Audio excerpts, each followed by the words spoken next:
आप देख रहे हैं जय भारत टीवी।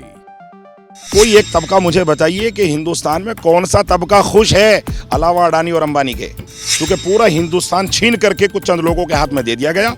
नीयतें खराब हो चुकी हैं, सभ्यता कब्जाई जा रही हैं, पैसे छीने जा रहे हैं। कभी यूनिफॉर्म सिविल कोड लागू करने के नाम पर, कहीं सीए एनआरसी के नाम पर, और कभी जो है राम मंदिर के नाम पर लोगों को बेवकूफ़ बनाया जा रहा है। क्या एक ही मंदिर है? क्या राम सारे भगवानों में सबसे बड़े भगवान है? तो मैं खुद ठाकुर हूँ, मैं कुशवाहा हूँ। ये मुसलमानों को जबरन परेशान किया जा रहा है कि ये राम को नहीं मान रहे, राम को नहीं समझ रहे, नाम को नहीं। अरे क्यों नहीं समझ रहे भाई? मैं राम का वंशज हूँ। तो कुरान को लागू करने के लिए क्या स्कूल में कबूल कर लेंगे लोग? नहीं, हमें भी पता नहीं करेंगे, लिहाजा ऐसी बातें नहीं करनी चाहिए। मदरसों में क्या जरूरी है क्या रामायण पढ़ाना? उससे होगा क्या? मदरसों में तो उससे अच्छी चीजें पढ़ाई जा रही हैं। तो रामायण पढ़ा करके क्या साबित करना चाहते हैं वो मदरसों में? मदरसे वाले इसको कबूल नहीं करेंगे। हमारे साथ इस वक्त मौजूद है शहर काजी रईस मोहम्मद काजमी साहब, चीफ इमाम उत्तराखंड। आज गांधी को याद कर रहा है पूरा देश। आपने कहा कि हिंदुस्तान को बचाना है, तो इस तरह के लोग जो इकट्ठा एक दिन होते हैं उन्हें अब मिलकर आगे आना होगा। क्या इस वक्त का सूरत हाल है देश में? देखिए, देश की सूरत हाल सभी को मालूम है। मजदूर को मालूम है कि रोज़गार नहीं है, बीमारों को मालूम है कि हॉस्पिटल इतने महंगे हो गए हैं कि उनसे इलाज करना मुश्किल है, लोग जाँ बहक हो रहे हैं। हर तबके के आदमी को मैं आपको गिना नहीं सकता कि कोई एक तबका मुझे बताइए कि हिंदुस्तान में कौन सा तबका खुश है अलावा अडानी और अंबानी के। वो एक पैसे वाला तबका तो बेहद खुश है, चूँकि पूरा हिंदुस्तान छीन करके कुछ चंद लोगों के हाथ में दे दिया गया। भाई, पहले हिंदुस्तान जो है वो अंग्रेज़ों के हाथ में था, अब ये गांधी जी का हिंदुस्तान जो है वो पूंजीपतियों के हाथ में है। तो लिहाजा सब गरीब लोग, मिडिल क्लास के लोग और मज़दूर लोग और सारे लोग परेशान हाल हैं। अब आप मार्केट में जाइए, आप हर शहर की मार्केट में मैं गया, कन्याकुमारी से लेके कश्मीर तक, किसी शहर के मार्केट में बैठे हुए लोग मुंह तक रहे हैं एक दूसरे को और कह रहे रोज़गार ही नहीं है। नियतों का इतना बड़ा फ़र्क हो गया कि हिंदुस्तान जिन ताकतों के हाथ में चला गया, उनकी नियतें अपने मखलूक, अपने लोगों के लिए, अपने मुल्क की सभ्यता के लिए, अपने मुल्क के लिए अच्छी नहीं है। और जब मुल्क के अमीर की नियत अच्छी नहीं होती तो पेड़ पौधे हर चीज़ पर जो है उसका असर आ जाता है। ये तारीख़ है, मैं ऐसा नहीं कह रहा बेदलील, मेरे पास दलील है। नीयतें ख़राब हो चुकी हैं, सभ्यता कब्जाई जा रही हैं, पैसे छीने जा रहे हैं, इख्तिदार के लिए कुछ भी किया जा रहा है, जजों को बदला जा रहा है, मर्डर किए जा रहे हैं। इसलिए आज जब वो हिंदुस्तान का तामीर करने वाला मेमार मिस्त्री गांधी जी 1948 30 जनवरी को बग़ैर लाठी के, उसको अंदाज़ा भी नहीं होगा कि जिस हिंदुस्तान को मैंने तामीर किया, जिन बच्चों को मैंने पानी पिलाया, जिन बच्चों को मैंने बड़ा किया पाल पोस के, वही मेरे सीने को छलनी करके मुझे मौत के घाट उतार देंगे। और हिंदुस्तान को आज़ाद होने के बाद मैं अपनी खुशियाँ और अब लोगों से बांट नहीं सकूँगा, और मैं अपने लोगों की खुशहाली देख नहीं सकूँगा। वो ख्वाब भी नहीं देख पाए और वो फ़ौरन कत्ल कर दिए गए। आज लोग इसीलिए यहाँ जमा हुए हैं कि हिंदुस्तान दोबारा से फिर चंद हाथों में जकड़ा जा रहा है और इसकी तहजीब, सकाफ़त, तमद्दुन, तहजीब, रिवायतें, सबका खून किया जा रहा है। कभी यूनिफॉर्म सिविल कोड लागू करने के नाम पर, कहीं सीए एनआरसी के नाम पर, और कभी जो है राम मंदिर के नाम पर लोगों को बेवकूफ़ बनाया जा रहा है। मैं कहता हूँ कि मुसलमानों का मसला नहीं है, जमहूरी जो हिंदुस्तान से प्यार करने वाले लोग हैं, राष्ट्रवादी लोग हैं, हम भी तो राष्ट्रवादी हैं। हमें मालूम नहीं है कि इसमें मौलाना फजले हक खैराबादी हैं, मौलाना हुसैन मदनी हैं, मौलाना महमूद उल हसन हैं, मौलाना मिन्नतुल्लाह रहमानी हैं, मौलाना सेहारवी हैं, और कितने उलमा, बड़े बड़े लोग। इसमें बड़े बड़े उलमाओं की गर्दनें जो हैं वो पेड़ों पर टंगी हुई थी। तो हिंदुस्तान की जब ये लूटे पिटेगा, तकलीफ़ हमें भी होगी। तो इसलिए हमारी कौम हिंदू भी हैं, मुसलमान भी, कौम हम एक कौम हैं। तो सारे लोगों को हिंदुस्तान, जो गांधी जी का हिंदुस्तान था, जो गांधी जी के ख्वाब थे, जो गांधी जी ने जिस काम के लिए मेहनत की थी, उस काम के लिए आगे बढ़ कर के इसको बचाना है, ताकि इन फुस्ताई ताकतों से हिंदुस्तान की सभ्यता को बचाया जा सके और फिर दोबारा हिंदुस्तान को गांधी जी के ख्वाबों के मुताबिक सजाया जा सके। मुफ्ती साहब, आपने राम मंदिर का जिक्र किया, राम मंदिर बना, क्या ऐसा नहीं लगता कि राम मंदिर के नाम पर एक समुदाय को क्या चिढ़ाने की कोशिश हो रही है समाज में? राम को भी मुस्लिम उतना ही मानते हैं, लेकिन फिर भी ये माहौल क्यों बन रहा है? एग्जैक्टली, बिल्कुल आपने सही कहा। अगर आप जैसे पत्रकार हो, आप जैसा चैनल हो, तो सच में ये कलियां खुल जाएं। एग्जैक्टली यही है। क्या एक ही मंदिर है? क्या राम सारे भगवानों में सबसे बड़े भगवान है? ऐसा तो नहीं है ना। राम और भी लोग हैं, जो जो जो जिन्होंकी खिदमात हैं, जिन्होंने 30 करोड़ देवी देवता हैं सनातन। मैं वही कह रहा हूँ, और एक से एक बड़ा और एक से एक बड़ा बाकरामत है।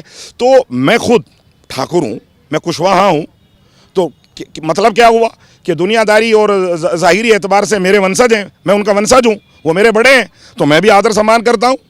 ये मुसलमानों को जबरन परेशान किया जा रहा है कि ये राम को नहीं मान रहे, राम को नहीं समझ रहे, नाम को नहीं। अरे क्यों नहीं समझ रहे भाई, मैं राम का वंशज हूँ, मैं राम की, मेरे नस्ल सजर दर सजल दर चलता चलता राम जो है महाराणा प्रताप के बाद राम जी पे ख़त्म हो जाता है। मैं कुशवाहा हूँ, ठाकुर हूँ, उच्च जाति का ठाकुर हूँ, तो मैं मुसलमान हूँ, मेरी मर्ज़ी है, मैं इस्लाम पर अमल करता हूँ, नमाज़ पढ़ता हूँ, रोज़े रखता हूँ, आपकी मर्ज़ी है, आप भक्ति करते हैं।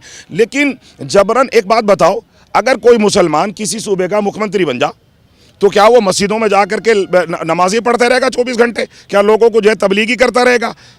ये तुष्टिकरण की राजनीति हो रही है, ये मजहब धर्म की राजनीति हो रही है। इसमें हिंदू भाइयों को और दूसरे लोगों को पागल बनाया जा रहा है, और जो बेचारे नासमझ अनपढ़ हिंदू किस्म के लोग हैं वो एक हल्ला मचा देते हैं, उसमें पढ़े लिखे भी चल देते हैं। किसी को भागता हुआ देखा, भाई रुकना रुकना, क्यों भाग रहे हो? ये सब भाग रहे हैं, मैं भी भाग रहा हूँ। तो हमारे कुछ पढ़े लिखे लोग भी उस रो का हिस्सा बन रहे हैं।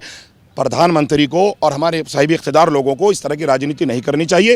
हिंदुस्तान, ये मंदिर मस्जिद मदरसे सब रहेंगे, और सब रहने में हिंदुस्तान की जो है सभ्यता है, खूबसूरती है। अगर किसी एक चीज़ को बढ़ावा दे के और पब्लिक में लड़ाई और दुश्मनियाँ पैदा की जा रही हैं तो हिंदुस्तान के लिए ख़तरनाक है। अयोध्या हो गया, प्रयागराज में कर दिया, काशी हो गया, अब वो कहते हैं मथुरा हो गया, ये चर्चाएं होती रहती है जो दिल को, सभी को ठेस पहुंचती है। उसमें सनातन धर्म के लोग भी हैं जो समझते हैं कि ये नहीं होना चाहिए।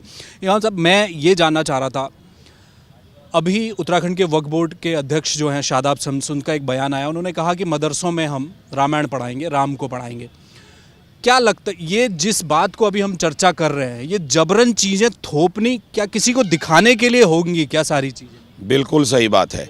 दरअसल जब हिंदुस्तान की हकीकी तामीर नहीं होगी और हिंदुस्तान से ओरिजिनल मोहब्बत नहीं होगी तो इस तरह की राजनीति से आदमी अपनी दुकान को चलाएगा।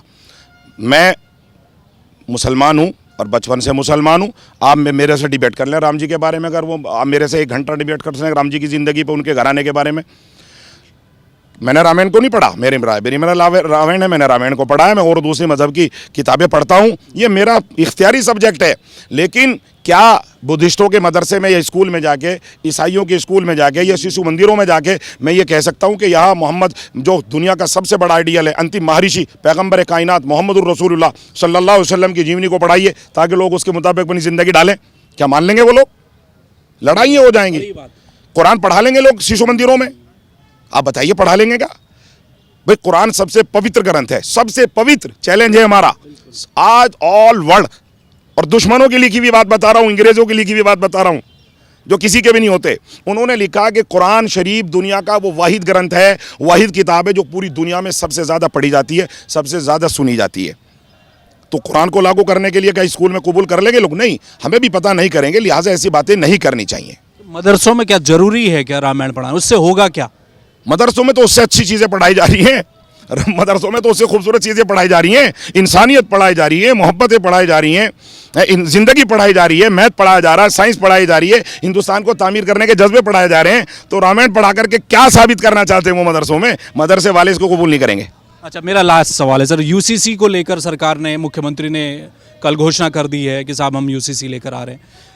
मुस्लिम समुदाय क्या सोच रहा है? आप लोगों ने पहले भी तमाम चर्चाएं की हैं, ड्राफ्ट में क्या है कोई नहीं जानता अभी, तो वो सदन के पटल पर आएगा तभी पता चलेगा। अभी आप लोगों का क्या स्टैंड? यूसीसी का मामला ये है कि पहले वो ड्राफ्ट आ जाए और ड्राफ्ट लागू करेंगे, लागू करके अगर वो पहाड़ की रिवायतों से, पहाड़ के रीति रिवाजों से, जो उनके मजहबी रीति रिवाज हैं हिंदुओं के और बुद्धिस्टों के, ईसाइयों के, अगर वो चीज़ें उनसे टकराती हैं और मुसलमानों के कुरान से टकराती हैं, हदीस से टकराती हैं, तो हम विरोध के लिए तैयार रहेंगे, विरोध करेंगे, बिल्कुल विरोध करेंगे। बहुत शुक्रिया। शुक्रिया। तो बात ये है कि जहां देश गांधी को आज याद कर रहा है, वहां उत्तराखंड इमाम चीफ शहर काजी मोहम्मद नईम काज़मी साहब का कहना है, रईस काज़मी साहब का कहना है कि मदरसों में आप राम को जबरन नहीं पढ़ा सकते, उसके बदले क्या दूसरे स्कूलों में, सनातनी स्कूलों में या सामान्य स्कूलों में क्या कुरान पढ़ाई जाएगी? क्यों जबरन इस बात को थोपा जा रहा है? यूसीसी पर उनका कहना है कि ड्राफ्ट क्या है उसे देखेंगे। अगर वो मुस्लिम समुदाय के खिलाफ जाता दिखाई देगा तो विरोध करेंगे। कैमरामैन मयूर उपाध्याय के साथ हेम भट्ट, जय भारत टीवी।